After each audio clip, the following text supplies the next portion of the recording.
Hi everyone, I'm Miss Mary Beth. I'm the Youth Services Librarian at Ingalls Memorial Library here in Ringe. And I'm here today for Armchair Adventures.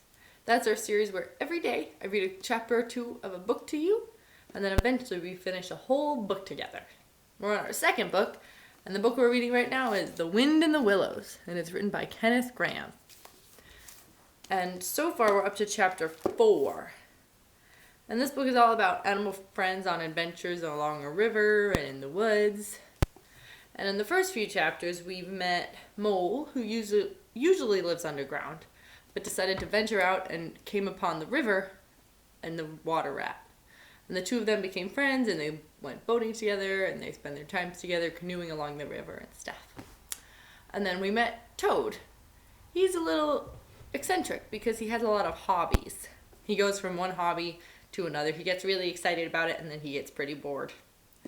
The hobby that he's just started is he just bought a new motor car. Cars were just coming out, and he was very excited to get his very first car. And where we left off, Mole wanted to meet the Badger, who we've heard is a little bit grouchy. But so he went off into the woods to try and find him, and Water Rat came to save him and then they got lost in a snowstorm. But they got lucky, and they found Mr. Badger's house. And that was where we left off. So chapter 4 is called Mr. Badger. And here's a picture. You can see, I hope you can see. It's Badger inside of his house. And then Water Rat and Mole on the outside, outside the door. So that's where we're about to start today. They waited patiently for what seemed like a very long time, stamping in the snow to keep their feet warm. At last, they heard the sound of slow, shuffling footsteps approaching the door from the inside. It seemed, as the Mole remarked to the Rat, like someone walking in carpet slippers that were too large for him and down at heel, which was intelligent of Mole because that's exactly what it was. There was the noise of a bolt shot back, and the door opened a few inches, enough to show a long snout and a pair of sleepy, blinking eyes. "Now the very next time this happens," said a gruff and suspicious voice, "I shall be exceedingly angry. Who is it this time, disturbing people on such a night? Speak up!" "Oh, Badger," cried the Rat, "let us in, please. It's me, Rat, and my friend Mole, and we've lost our way in the snow." "What, Ratty, my dear little man!" exclaimed the Badger in quite a different voice. "Come along in, both of you, at once. Why, you must be perished. Well, I never! Lost in the snow, and in the wild wood, too, and at this time of night? But come in with you." The two animals tumbled over each other in their eagerness to get inside, and heard the door shut behind them with great joy and relief. The Badger, who wore a long dressing gown, and whose slippers were indeed very down at heel, carried a flat candlestick in his paw, and had probably been on his way to bed when their summons sounded. He looked kindly down on them, and patted both their heads. "This is not the sort of night for small animals to be out," he said paternally. "I'm afraid you've been up to some of your pranks again, Ratty. But come along, come into the kitchen. There's a first-rate fire there, and supper and everything." He shuffled on in front of them, carrying the light, and they followed him, nudging each other in an anticipating sort of way, down a long, gloomy, and, to tell the truth, decidedly shabby passage, into a sort of central hall, out of which they could dimly see other long, tunnel-like passages branching. Passages mysterious and without apparent end. But there were doors in the hall as well, stout, oaken, comfortable-looking doors. One of these the Badger flung open, and at once they found themselves in all the glow and warmth of a large, fire-lit kitchen. The floor was well-worn red brick, and on the wide hearth burnt a fire of logs, between two attractive chimney corners tucked away in the wall, well out of any suspicion of draught. A couple of high back settles, facing each other on either side of the fire, gave further sitting accommodation for the socially disposed. In the middle of the room stood a long table of plain boards placed on trestles, with benches down each side. At one end of it, where an armchair stood pushed back, were spread the remains of the Badger's plain but ample supper. Rows of spotless plates winked from the shelves of the dresser at the far end of the room, and from the rafters overhead hung hams, bundles of dried herbs, nets of onions, and baskets of eggs.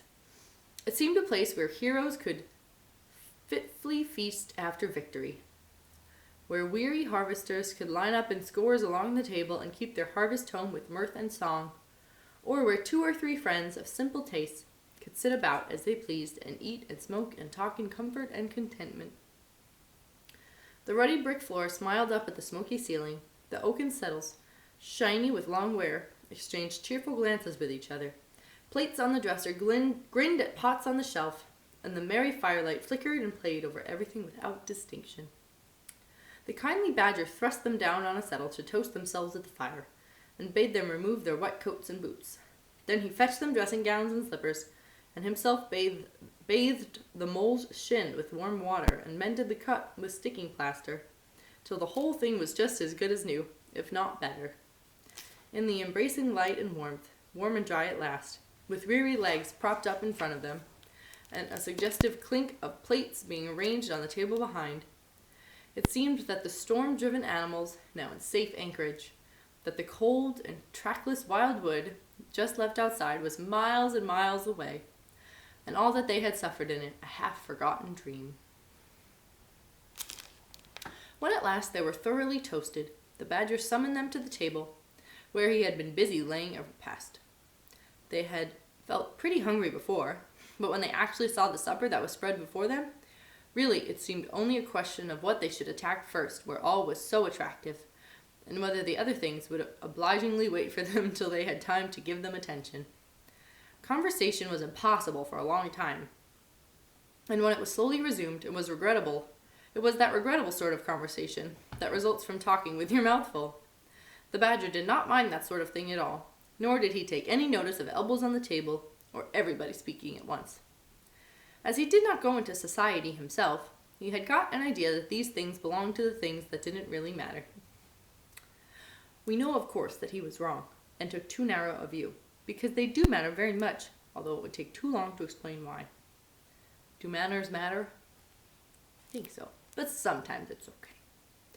He sat in his armchair at the head of the table, and nodded gravely at intervals as the animals told their story, and he did not seem surprised or shocked at anything, and he never said, "I told you so," or "just what I always said," and he never remarked that they ought to have done so-and-so, or ought to not have done something else. The mole began to feel very friendly towards the badger. When supper was really finished at last, and each animal felt that his skin was now as tight as was decently safe, and that by this time he didn't care a hang for anybody or anything, they gathered round the glowing embers of the great wood fire, and thought how jolly it was to be sitting up so late and so independent and so full. And after they had chatted for a time about things in general, the badger said heartily, "Now then, tell us the news from your part of the world. How's old Toad going on?" "Oh, from bad to worse," said the rat, while the mole, cocked up on a settle and basking in the firelight, his heels higher than his head, tried to look properly mournful. "Another smash-up only last week, and a bad one. You see, he will insist on driving himself, and he's hopelessly incapable. If only he'd employ a decent, steady, well-trained animal, pay him good wages, and leave everything to him, he'd get on all right. But no, Toad is convinced he's a heaven-born driver, and nobody can teach him anything, and all the rest follows." Is he getting into accidents? "How many has he had?" inquired the badger. "Smashes or machines?" asked the rat. "Oh, well, after all, it's the same thing with Toad. This is the 7th. 7? As for the others, you know that coach house of his? Well, it's piled up, literally piled to the roof, with fragments of motor cars, none of them bigger than your hat. That accounts for the other 6, so far as they can be accounted for." "He's been in hospital 3 times, put in the mole. "And as for the fines he's had to pay, it's simply awful to think of."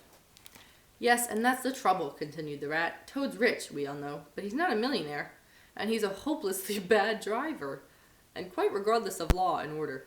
Killed or ruined, it's got to be one of the 2 things sooner or later. Badger, we're his friends. Oughtn't we to do something?" The badger went through a bit of hard thinking. "Now, look here," he said at last rather severely. "Of course you know I can't do anything now." His 2 friends assented, quite understanding his point. No animal, according to the rules of animal etiquette, is ever expected to do anything strenuous or heroic or even moderately active during the off-season of winter. All are sleepy. Some actually sleep. All are weather-bound, more or less, and all are resting from arduous days and nights, during which every muscle in them has been severely tested and every energy kept at full stretch. Very well then, continued the Badger, but when once the year has really returned, and nights are shorter, and halfway through them one rouses and feels fidgety and wanting to be up and doing by sunrise, if not before, you know. Both animals nodded gravely. They knew. Well then, went on the Badger, we, that is, you and me and our friend Mole, will take Toad seriously in hand. We'll stand no nonsense whatsoever. We'll bring him back to reason, by force if need be. We'll make him be a sensible Toad. You're asleep, Rat! Not me, said the Rat, waking up with a jerk. He's been asleep 2 or 3 times since supper, said the Mole, laughing. The Mole himself was feeling quite wakeful and even lively, though he didn't know why. The reason was, of course, that he, being naturally an underground animal by birth and breeding, the situation of Badger's house exactly suited him and made him feel at home, while the Rat, who slept every night in a bedroom the windows of which opened on a breezy river, naturally felt the atmosphere still and oppressive. Well, it's time we were all in bed, said the Badger, getting up and fetching flat candlesticks. Come along, you two, and I'll show you your quarters. And take your time tomorrow morning. Breakfast at any hour you please. He conducted the 2 animals to a long room that seemed half bedchamber and half loft. The Badger's winter stores, which indeed were visible everywhere, took up half the room. Piles of apples, turnips, and potatoes, baskets full of nuts, and jars of honey. But the 2 little white beds on the remainder of the floor looked soft and inviting, and the linen on them, though coarse, was clean and smelt beautifully of lavender. And the Mole and Water Rat, shaking off their garments in some 30 seconds, tumbled in between the sheets in great joy and contentment. In accordance with the kindly Badger's injunctions, the 2 tired animals came down to breakfast very late next morning, and found a bright fire burning in the kitchen, and 2 young hedgehogs sitting on a bench at the table, eating oatmeal porridge out of wooden bowls. The hedgehogs dropped their spoons, rose to their feet, and ducked their heads respectfully as the 2 entered. There, sit down, said the Rat pleasantly, and go on with your porridge. Where have you youngsters come from? Lost your way in the snow, I suppose? Yes, please, sir, said the elder of the 2 hedgehogs respectfully. Me and little Billy here, we was trying to find our way to school. Mother would have us go, was the weather ever so. And of course we lost ourselves, sir, and Billy, he got frightened and took and cried, being young and faint-hearted. And at last we happened against Mr. Badger's back door, and made so bold as to knock, sir. For Mr. Badger, he's a kind-hearted gentleman, as everyone knows.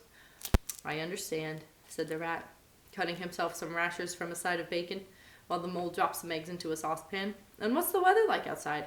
You needn't stir me quite so much, he added. Oh, terrible bad, sir. Terrible deep the snow is, said the hedgehog. No getting out for the likes of you gentlemen today. Where's Mr. Badger? Inquired the Mole, as he warmed the coffee pot before the fire. The master's gone into his study, sir, replied the hedgehog, and he has said how he was going to be particular busy this morning, and on no account was he to be disturbed. This explanation, of course, was thoroughly understood by everyone present. The fact is, as already set forth, when you live a life of intense activity for 6 months in the year, and of comparative or actual somnolence from the other 6, I guess that means very quiet and calm kind of life, very sleepy kind of life for the other 6 months. During the latter period, you cannot be continually pleading sleepiness when there are people about or things to be done. That excuse gets monotonous. The animals knew well that Badger, having eaten a hearty breakfast, had retired to his study and settled himself in an armchair with his legs up on another and a red cotton handkerchief over his face, and was being busy in the usual way at this time of year. And here's a picture of Mr. Badger sitting in his chair. Does he look very busy? That's what happens in the winter. The front door bell clanged loudly, and the Rat, who was very greasy with buttered toast, sent Billy, the smaller hedgehog, to see who it might be. There was the sound of much stamping in the hall, and presently Billy returned in front of the Otter, who threw himself on the rat with an embrace and a shout of affectionate greeting. "Get off," sputtered the rat with his mouth full. "I thought I should find you here all right," said the otter cheerfully. They were all in a great state of alarm along the river bank when I arrived this morning. Rat had never been home all night, nor Mole either. Something dreadful must have happened, they said, and the snow had covered up all your tracks, of course. Oh, the animals were looking for them. But I knew that when people were in any fix, they mostly went to Badger, or else Badger got to know of it somehow. So I straight off came here, through the wild wood and the snow. My! It was fine coming through the snow as the red sun was rising and showing against the black tree trunks. As you went along in the stillness, every now and then masses of snow slid off the branches suddenly with a flap, making you jump and run for cover. Snow castles and snow caverns had sprung up out of nowhere in the night. And snow bridges, terraces, ramparts. I could have stayed and played with them for hours. Here and there great branches had been torn away by the sheer weight of the snow, and robins perched and hopped on them in their perky, conceited way, just as if they had done it themselves. A ragged string of wild geese passed overhead, high on the gray sky, and a few rooks whirled over the trees, inspected, and flapped off homewards with a disgusted expression. But I met no sensible being to ask the news of. About halfway across I came on a rabbit sitting on a stump, cleaning his silly face with his paws. He was a pretty scared animal when I crept up behind him and placed a heavy forepaw on his shoulder. I had to cuff his head once or twice to get any sense out of it at all. At last I managed to extract from the rabbit that Mole had been seen in the wild wood last night by one of them. It was the talk of the burrows, he said, how Mole, Mr. Rat's particular friend, was in a bad fix. Now he had lost his way, and they were up and out hunting, and were driving him round and round. "Then why didn't any of you do something?" I asked. "You may be blessed with brains, but there are hundreds and hundreds of you big stout rabbits, and your burrows are running in all directions, and you could have taken him in and made him feel safe and comfortable. Or tried to, at all events." "What, us?" the rabbit asked. "Do something? Us rabbits?" So I cuffed him again and again, and I left him. There was nothing else to be done. At any rate, I had learned something, and if I had had the luck to meet any of them, I would have learned something more, or the rabbits would have. "Weren't you at all nervous?" asked the mole, some of yesterday's terror coming back to him at the mention of the wild wood. "Nervous?" The otter showed a gleaming set of strong white teeth as he laughed. "I'd give 'em nerves if any of them tried anything on me. Here, Mole, fry me some slices of ham like the good little chap you are. I'm frightfully hungry, and I've got any amount to say to Ratty here. Haven't seen him for an age." So the good-natured Mole, having cut some slices of ham, set the hedgehogs to fry it, and returned to his own breakfast, while the otter and the rabbit, their heads together, eagerly talked river shop, which is long shop and talk that is endless, running on like the babbling river itself. A plate of fried ham had just been cleared and sent back for more, when the badger entered, yawning and rubbing his eyes, and greeting them all in his quiet, simple way, with kind inquiries for every one. "It must be getting on for luncheon time," he remarked to Otter. "Better stop and have it with us. You must be hungry this cold morning." "Rather," replied the otter, winking at the mole. "The sight of these greedy young hedgehogs stuffing themselves with fried ham makes me feel positively famished." The hedgehogs, who were just beginning to feel hungry again after their porridge, and after working so hard at their frying, looked timidly up at Mr. Badger, but were too shy to say anything. "Here, you youngsters be off to your mother," the badger said kindly. "I'll send someone with you to show you the way. You won't want any dinner today, I'll be bound." He gave them 6 pence apiece and a pat on the head, and they went off with much respectful swinging of caps and touching of forelocks. Presently, they all sat down to luncheon together. The mole found himself placed next to Mr. Badger, and, as the other two were still deep in river gossip, from which nothing could divert them, Mole took the opportunity to tell Badger how comfortable and homelike it all felt to him. "Once well underground," he said, "you know exactly where you are. Nothing can happen to you, and nothing can get at you. You're entirely your own master, and you don't have to consult anybody or mind what they say. Things go on all the same overhead, and you just let 'em, and don't bother about them. When you want to, up you go, and there the things are, waiting for you." The badger simply beamed at him. "That's exactly what I say," he replied. "There's no security or peace or tranquility except underground. And then, if your ideas get larger and you want to expand, why, a dig and a scrape and there you are. If you feel your house is a bit too big, you stop up a hole or two, and there you are again. No builders, no tradesmen, no remarks passed on you by fellows looking over your wall, and above all, no weather. Look at Rat now. A couple of feet of flood water, and he's got to move into hired lodgings. Uncomfortable, inconveniently situated, and horribly expensive. Take Toad. I say nothing against Toad Hall, quite the best house in these parts, as a house. But supposing a fire breaks out, where's Toad? Supposing tiles are blown off, or walls sink or crack, or windows get broken, where's Toad? Supposing the rooms are drafty. I hate a draft myself. Where's Toad? No, up and out of doors is good enough to roam about and get one's living in. But underground, to come back to at last, that's my idea of home. The Mole assented heartily, and the Badger consequently got very friendly with him. When lunch is over, he said, I'll take you all round this little place of mine. I can see you'll appreciate it. You understand what domestic architecture ought to be. You do. After luncheon, accordingly, when the other two had settled themselves into the chimney corner and had started a heated argument on the subject of eels, the Badger lighted a lantern and bade the Mole follow him. Crossing the hall, they passed down one of the principal tunnels, and the wavering light of the lantern gave glimpses on either side of rooms both large and small, some mere cupboards, others nearly as broad and imposing as Toad's dining hall. A narrow passage at right angles led them to another corridor, and here the same thing was repeated. The Mole was staggered at the size, the extent, the ramifications of it all, at the length of the dim passages, the solid vaultings of the crammed store chambers, the masonry everywhere. The pillars, the arches, the pavements.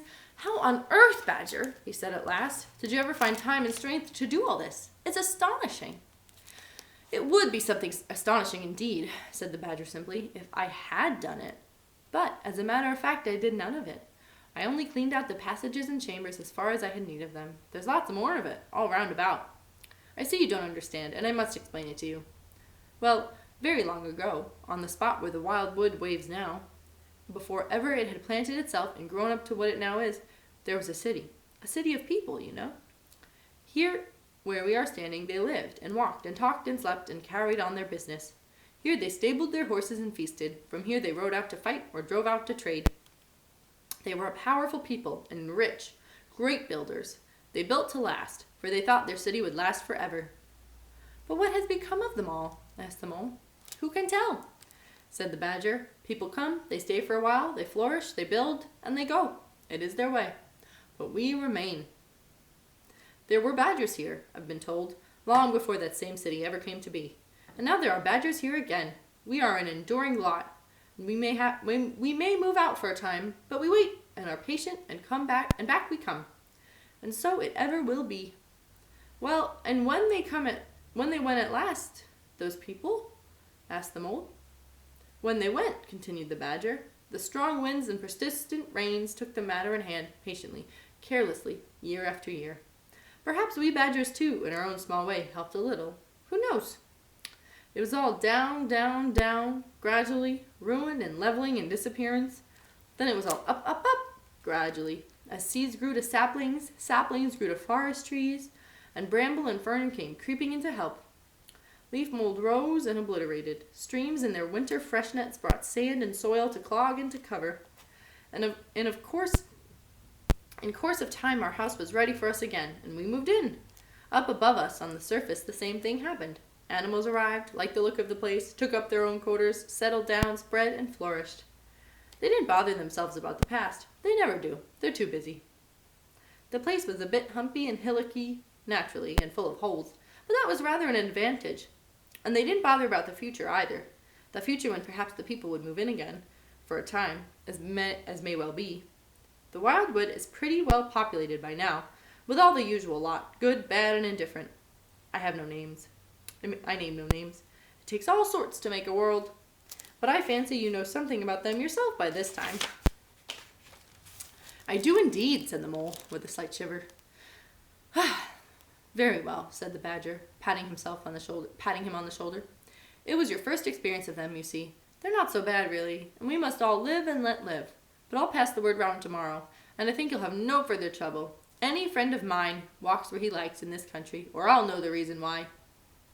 That's really nice of Badger. He's making Mole feel safe in the woods. When they got up back to the kitchen again, they found the rat walking up and down, very restless. The underground atmosphere was oppressing him and getting on his nerves, and he seemed really to be afraid that the river would run away if he wasn't there to look after it. So he had his overcoat on and his pistols thrust into his belt again. "Come along, Mole," he said anxiously as soon as he caught sight of them. "We must get off while it's daylight. Don't want to spend another night in the wild wood again."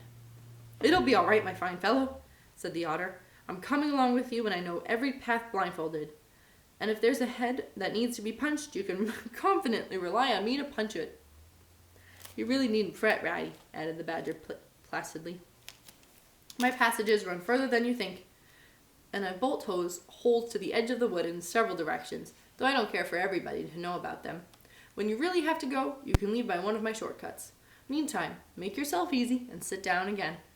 The rat was nevertheless still anxious to be off and attend to his river, so the Badger, taking up his lantern again, led the way along a damp and airless tunnel that wound and dipped, part vaulted, part hewn through solid rock, for a weary distance that seemed to be miles. At last daylight began to show itself confusedly through tangled growth overhanging the mouth of the passage, and the Badger, bidding them a hasty goodbye, pushed them hurriedly through the opening, made everything look as natural as possible again, with creepers, brushwood, and dead leaves, and he retreated. They found themselves standing on the very edge of the wild wood, rocks and brambles and tree roots behind them, confusedly heaped and tangled. In front, a great space of quiet fields, hemmed by lines of hedges black on the snow, and far ahead, a glint of the familiar old river, while the wintry sun hung red and low on the horizon. The otter, as knowing all the paths, took charge of the party, and they trailed out on a beeline for a distant stile. Pausing there a moment and looking back, they saw the whole mass of the wild wood, dense, menacing, compact, grimly set in vast white surroundings. Simultaneously, they turned and made swiftly for home, for firelight and the familiar things it played on, for the voice, sounding cheerily outside their window, of the river that they knew and trusted in all its moods, that never made them feel afraid with any amazement. As he hurried along, eagerly anticipating the moment when he would be at home again among the things he knew he liked, the Mole saw clearly that he was an animal of tilled field and hedgerow, linked to the plowed furrow, the frequent pasture, the lane of evening lingerings, the cultivated garden plot. For others, the stubborn endurance or the clash of actual conflict that went on with nature in the rough. He must be wise, must keep to the pleasant places in which his lines were laid, and which held adventure enough in their way to last a lifetime. That is the end of chapter 4. What do you think of the Badger? It came across as pretty gruff when they saw him from across the way in the beginning, in the first chapter, but he's very nice and welcoming, isn't he? And I think the Mole particularly likes him because he likes to be underground too. That was quite an adventure the two friends had. Thanks for reading about it with me. See you tomorrow when we read chapter 5. Have a fun day!